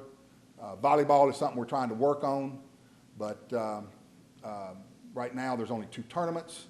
Our Japanese dance team actually comes to town Friday, expecting 181 dancers. We're catering the event as well as providing the gym floors and the upstairs banquet room. For you guys that want to kind of see our calendar online, part of our new website, you can go to our website at duncanvillefieldhouse.com, click on rentals, click on view calendar, and you actually see the calendar that we work off of in Easy Facility, so you can kind of see what's going on week to week, month to month. Our new programs, this is something that we're extremely proud of. I mean, it's going to have some growing pains in getting off the ground, but we're introducing a 360 cycle class that will be planned 3 classes a day, 7 days a week.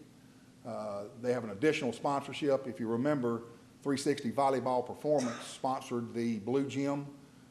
So this $1,000 is over and above the $11,250 that they're paying us for the gym naming sponsor, and there is a revenue share that goes along with the cycling. So when they do well, we do well. The advanced neuromuscular cryotherapy is something that's is in other facilities like ours. We had an opportunity to get a mobile relationship going with these guys. They will be present at all tournaments. So the 36 tournaments that you just saw, their idea is to be there Friday when applicable, and Saturday and Sunday having their operation set up in one of the rooms, Monday through Thursday, Friday some. We still have that room in our inventory to rent out to clients that want to rent rooms for parties and such. By losing some of these rooms on weekends and then during the week, we've created 2 new spaces. The upstairs banquet room now has a room off to the side that will be in our inventory to have parties in, and we're creating another room downstairs that will be our cardio type room that allows all this to happen and have the nice rooms open for clients to come in for parties. Summer camp. Last year we had 437 campers registered. We put in some incentive programs. While that number looks really good, about 250 to 300 was what would show up each week. So we have a no-show of approximately 100, 125 campers.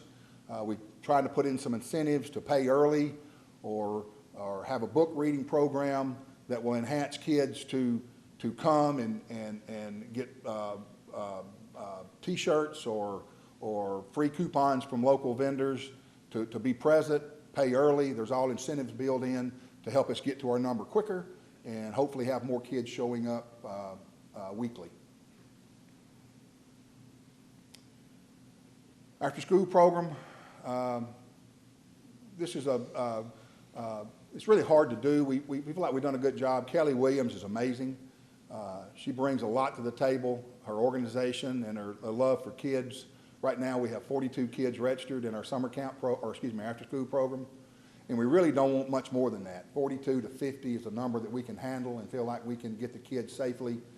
When you get over that number, it becomes cumbersome because of the busing and the travel that we have. So we're kind of hovering around 42 to 50 kids tops.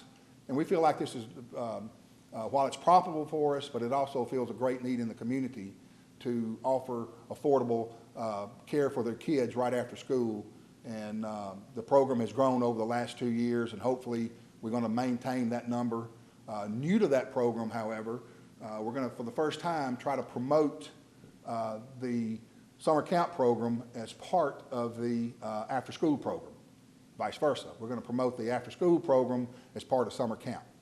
So we're going to encourage the kids who are in summer camp to come to our interim after-school program. It's kind of confusing, but the idea that we'll go back a slide and see that the summer camp has 2 sessions, June and July. There's about 15 days in August that's kind of no man's land. So we came up with the idea of offering an interim after-school program that's not summer camp and it's not after school because school hadn't started. It's just kind of an offering to have a place for families to bring their kids in that dead 2-week period between when the last session's over and school starting. We also going to introduce in September a before-school program. We feel like our limit there is about 14 to 15 kids. Here again, travel and the ability to make this a safe environment. We feel like we want to keep our numbers low, especially starting off until we can grow and understand how the morning program will perform. Our feeder league, doing well. We had 4 sessions. We're in session 1 right now, the winter session. It had 16 teams that participated. It's really led by ePlay, which is an app that these players can come and play and their stats can be kept, actually the Texas Legends can scout. That is an affiliate of the Dallas Mavericks. It's going well. There's some growing pains. We're working hard on it to make it better. The next session, actually this weekend, is the off week. We start our next session. We're scheduled to start our next session next weekend. Would be right around the Easter weekend, which I haven't got with our counterparts, but we'll probably skip Easter and then go into the first weekend or second weekend in April for that. But it's a great program, and it's something that we're working hard, high visibility with the Legends and the Mavericks involved. So we're extremely happy about that program as well. This is Alex's baby here. Early in my tenure here, and I'm not sure about the past, but I know since I've been here, very limited with Facebook, Instagram, Twitter. Alex has his finger on the pulse of every one of these, growing them daily. We're getting more and more followers, more and more likes, and I have no doubt in my mind that Alex is going to grow this to increase our reach and our brand awareness through our website and all the social media outlets. You know, we talked about early on getting a people counter. We've installed that. It was installed on July 2nd. So until July 2nd, until this past weekend, we've had 478 visitors counted. That's a key word. The system that we have is not a turnstile. It recognizes bodies coming in the gate. So if you leave and go to your car and come back, you get counted twice. So what we kind of, after speaking with the SMS people, we feel like a good number is 10%. So we reduce that number by 10% to give us unique visitors. And that's kind of a guesstimate. But the reason for this is very valuable for Richard in a food and beverage operation to get an idea how many folks are coming. As history tells us, we'll be able to recognize that for future events, as well as our sponsors. This is the first question we ask how many visitors come to the building. Now we have an idea of actually measuring that. And with that, I'll try to answer any questions, and I'm sorry I was late.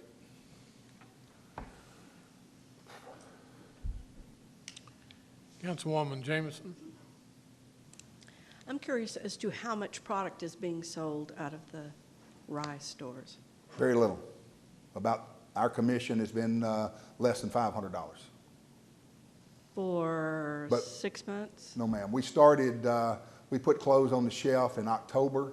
Part of the problem is we really had no big tournaments, especially through the first part of the year, the last part of the year. January rolled around, and there's some growing pains. We recognize that. It's a brand awareness type thing. We're doing more marketing, and the maidens have agreed we're going to lower some prices and try some things to get going. I mean, the tell of the tape is going to start in April when we start really having our big tournaments, their target market, and time will tell. But the presence of the store, we haven't lost a thing as far as our ability to sell food and beverage item and our customer service at the front gate. We want more sales. I know the maidens want more sales. We feel like in a matter of time we'll achieve that goal. Well, my thought is that we should advertise the field house, but they kind of need to advertise their product. We do. Not They do. us, they do, yeah. But it's in our best interest to promote the whole facility, all of our vendors in the facility. But advertising their product really is something they need to do. Yes, ma'am. And we're not advertising. We're just marking the building, and they're part of our marketing plan, the same as 360 Cycle, the same as our neurosurgery or neuromuscular, along with the cryo. So when we buy advertising, we are advertising the field house. Yes, ma'am.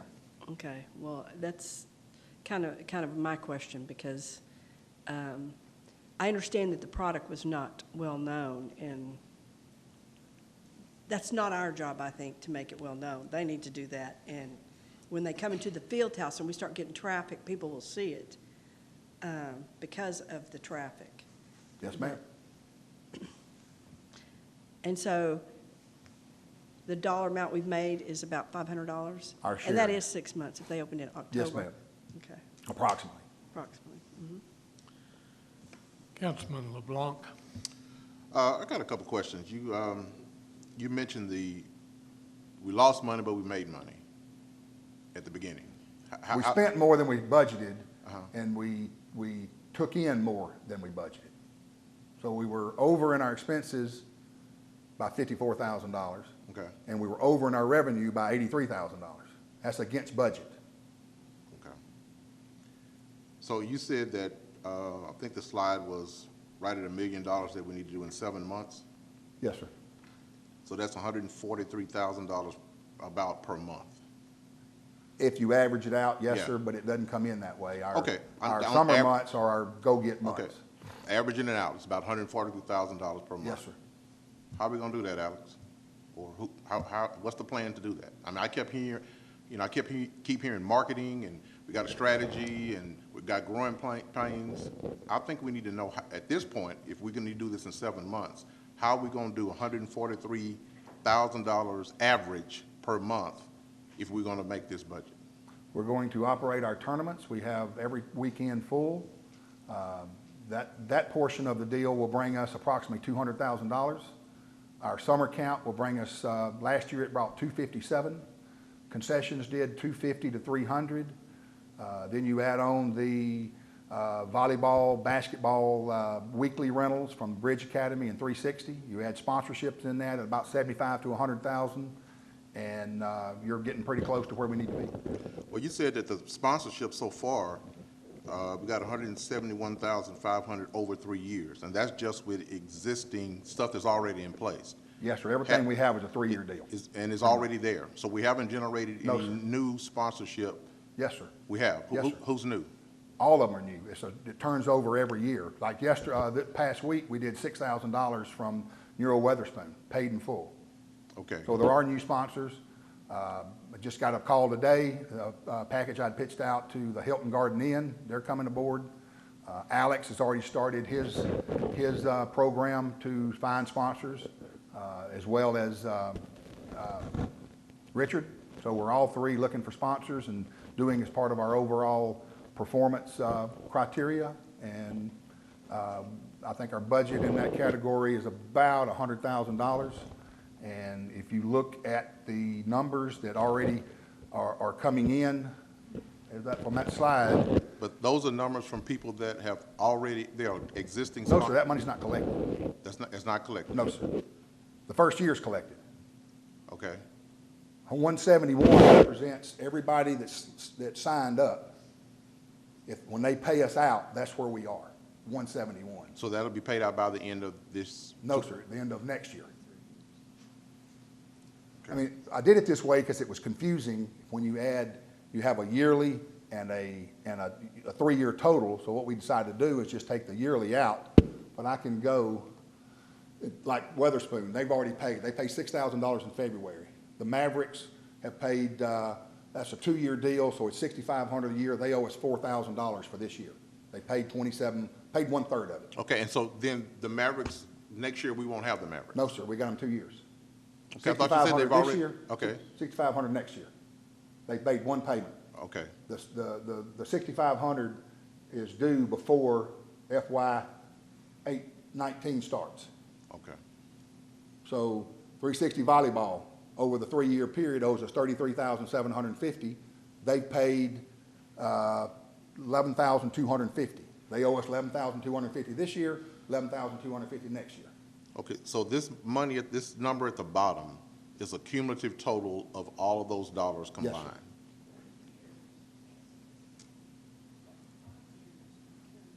5 years, as we said in Coke a while ago, it was a 1 year, it's a 5-year deal, but they paid their whole sponsorship up front. We have a Coke deal for 5 years. They paid 15, instead of paying 3,000 5 times, they opted to pay 15,000 one time. So that's already, there is no more money from Coke in sponsorship. And I guess my last question is, and you said that, you know, we're doing all this social media stuff, you know, Twitter, Facebook. How's that gonna generate dollars? It's going to generate dollars through awareness. We didn't have that. We missed our budget last year. Actually, we exceeded our budget by $83,000 and didn't have anything. Okay, I mean, just because we're on Facebook, just because we have a Twitter account, that's gonna generate revenue? It's going to support our efforts. I don't see how that, help me, I don't see how Well, it's that. not, I mean, it's not the only thing. No, I mean, I agree I mean, with it's that. just Okay. one more spoke in the wheel. But I mean, I guess, is it worth the effort if, I mean, I'm trying to quantify how it's going to generate money by being on Facebook, by being on Twitter, having a Twitter account. How's it going to generate revenue? It creates awareness for what we're doing. It spreads like a spider web, that more people are involved, more people know, more people have our mindset, more people come to what we're doing, more people buy into what we're doing. And we know that because they know what we're doing, that's going to generate that turnstile people coming in the building. It's going to support that effort. Okay. I don't, okay. All right, thank you. You got your last? Yeah, I just put it on. Okay. Yeah, I just want to be clear, like when I'm talking about advertising the clothing in the store, because all we've seen in return is $500. I don't want to spend $3,000 on an advertising and have a return for $500. So that's why I said advertise the field house, and then when they come, they can see the product and either like it, buy it, or not. But we should be advertising Absolutely. the field house. Absolutely. I just want to be clear because I thought No, I'm not No. advertising other, I mean, that's part Their of the whole products. deal. It's just well, not- that's kind of their deal. Councilmember They need to do Jamison, that. Just as a reminder too, though, we are also getting the monthly lease payment as well, so they're occupying the space. Oh, I providing- understand. $500 a month. No. The monthly lease payment is $6,000 a month, For isn't it? No, sir, 500 a month, 6,000? for a total of 500 a month. 6,000. But that's found money. I No, mean, wait. 6,000 a month. No, on- sir, no, ma'am, 6,000 a year, 500 a month. 6,000 a year. That's 500 a month. Okay. It's 500 a month, But that is rent that we're getting that we would not otherwise have gotten in before. and they wouldn't have a store if they didn't pay 500 a month. Right. Well, I'm looking out for the field No, house for well, Duncanville. I want to see some revenue. We are not Show me the money. We are not advertising Rise Clothing line. We are advertising them as a tenant, as part of what the overall package of the field house. As Craig said, along with all the vendors that we have, the 360 cycle, the neuromuscular thing, all of those together create the experience in the field house for the people that come for the tournaments and the other things that we have. You're talking to me about advertising? I understand. Okay, What well, I'm talking about is I want to advertise the field house, and I want people to come into the field house, and while they're there, if they'd like to buy a product, because that's not a well-known name, that isn't something that pulls to the field house. The field house pulls people, and they benefit from it. That was the whole reason why they came there, is because that's giving them traffic, foot traffic, that they would not have had they been in another location. That's the point. So what I would like to see advertised is our facility. And when they, when they come in, then here's this product that they can buy. And if they want to advertise it, they need to do that, their clothing line. Yes, ma'am. I just want Fieldhouse first. Yes, ma'am.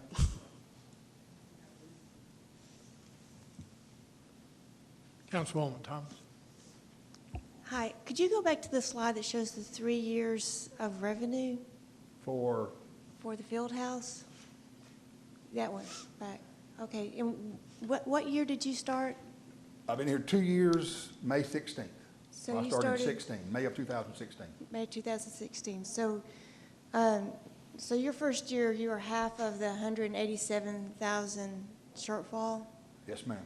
And then, so you went to 80,000, and now you're 173,000 Budgeted. budgeted. Okay, thank you. Yes, ma'am.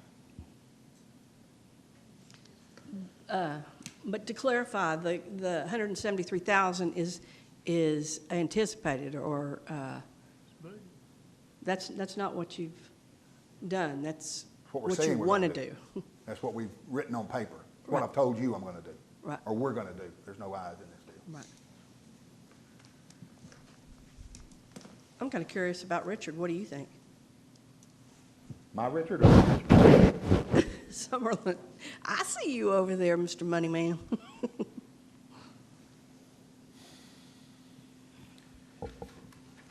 Well, all I can say is that the trends for actual have, the loss has been decreasing, and that's a positive trend, and I don't see any reason why that's not going to continue.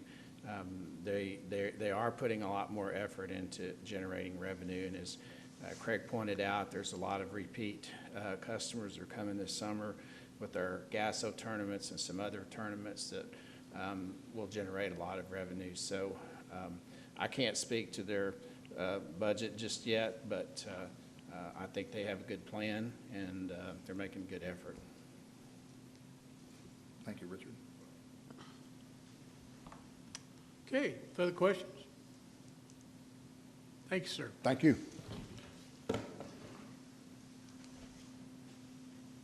Item 6C is receive a presentation of the Economic Development Quarterly Report.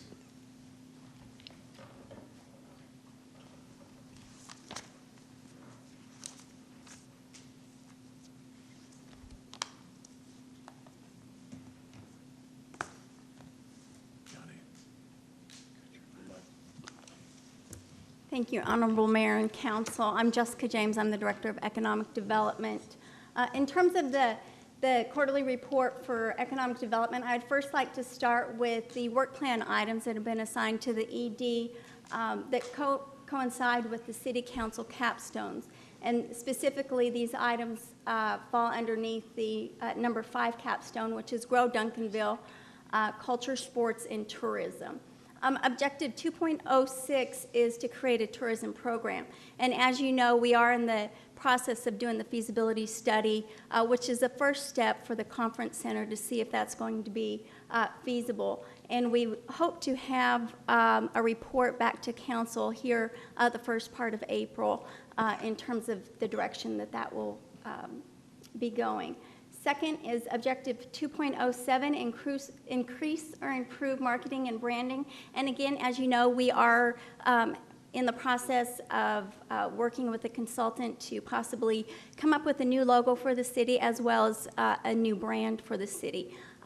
The online survey, we completed the town hall meeting, which was very successful. We recently, the consultant completed the survey, the online survey, and had, I believe, just under 200 response, so that's great, and they will be sharing that shortly here in the next couple weeks with the steering committee that the council put together, and then getting direction from them. Moving on, Objective 2.08, increase visitor transportation options to the downtown. And this item was specifically focused on getting the foot traffic from the field house when they have events down to the downtown area, and also when the hotels have conferences or that type of thing. We have been in conversations already with the Hilton Garden Inn, and we've had some brief conversations, initial conversations with the field house, and some of the event organizers that are hosting events there. And so we'll continue to strengthen that and work on different options to help drive foot traffic into the downtown area. Objective 2.09, work with Eon to create a list of company leads. This is ongoing, and it has been ongoing since I have been on board the last 3 years.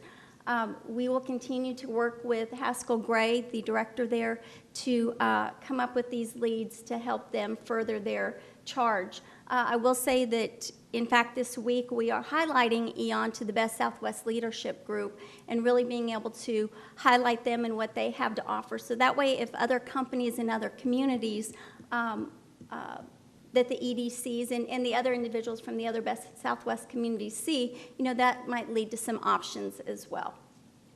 Yes, ma'am. On that, you said that it's been an ongoing effort. Yes, Has there ma'am. been any fruition? Oh, yes, ma'am. So Cedar Valley College was one of the introductions that I made about 1.5 years ago, and they've joined a partnership. And so also there was a trucking company that we turned on to them as well, and that was about 2 years ago, and they've been working on some, they have Peterbilt already, but they are working on, I believe, an engine design with them. Okay, but none since those two?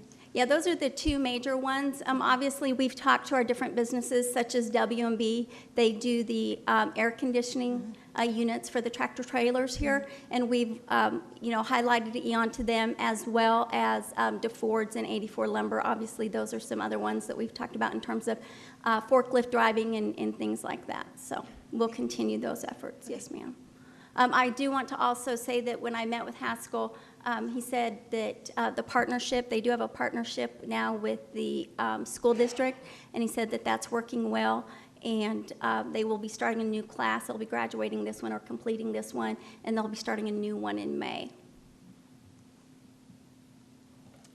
In terms of a market update for the Duncanville market, for this quarter, we had 133,578 square feet of commercial space was either leased and or built.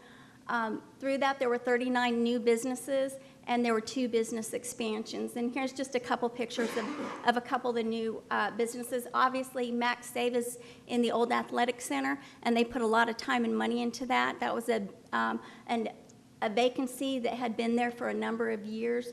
And then, of course, with the new addition to Popeyes, and I don't want to fail to mention, obviously, the new McDonald's, but that's, obviously, they've just opened, so. In terms of new business prospects and developers and new business prospects, you can see this is something that we had changed on our report last quarter that the council seemed to appreciate. And so in terms of developers and brokers, we worked with 4. Retailers were 2.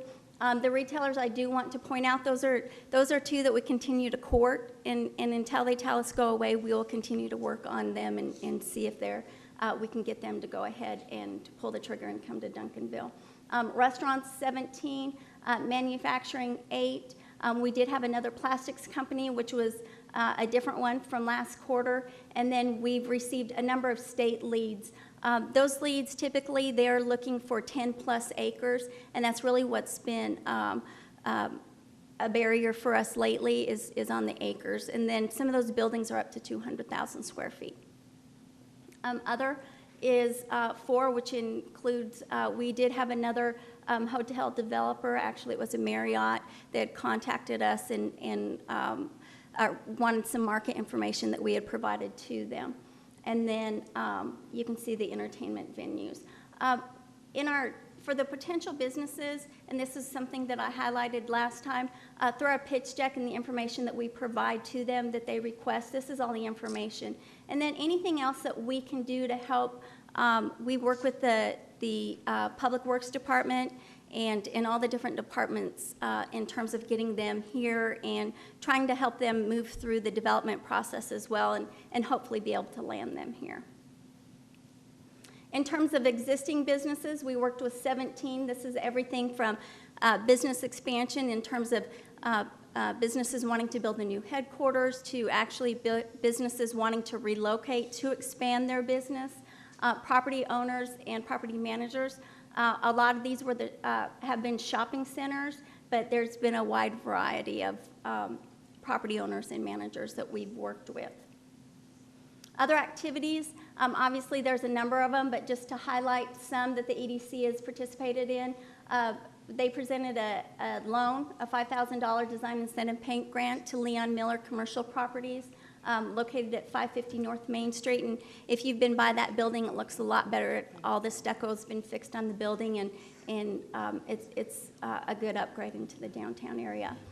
Continuing on, the DCEDC also presented 10 Hagen Excavating with a $43,000 fence grant for the property located at 1211 South Alexander Avenue. And if you remember right, 10 Hagen is expanding and building a new corporate headquarters in that location.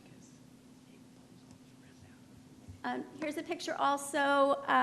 The mayor recognized 10 Hagen and Frost Bank during the State of the City event, and there's just a picture of them. They were very honored. In fact, 10 Hagen couldn't thank us enough, and they just kept saying that this was they were so honored, and it was the first time that their family had really been recognized in the community like this. So moving on, and I actually had a great picture of the mayor and our city manager and one of the EDC board members at McDonald's during their little tour, and the city manager was actually holding a spatula, but I didn't know if that would be acceptable to put that picture in, so we didn't put it in there. But if nothing else, he has a job waiting for him if he ever needs one, I'm sure. That's what he gets for looking down. That's fake news. So moving on, obviously, we had the town hall, as I said before, and we continue to work with the steering committee. In addition, ED staff administers the hotel occupancy tax fund grants, and then also we continue to work with Public Works on the landscaping green ribbon project for 67 and I-20. And with that, I'll be happy to answer any questions that you might have.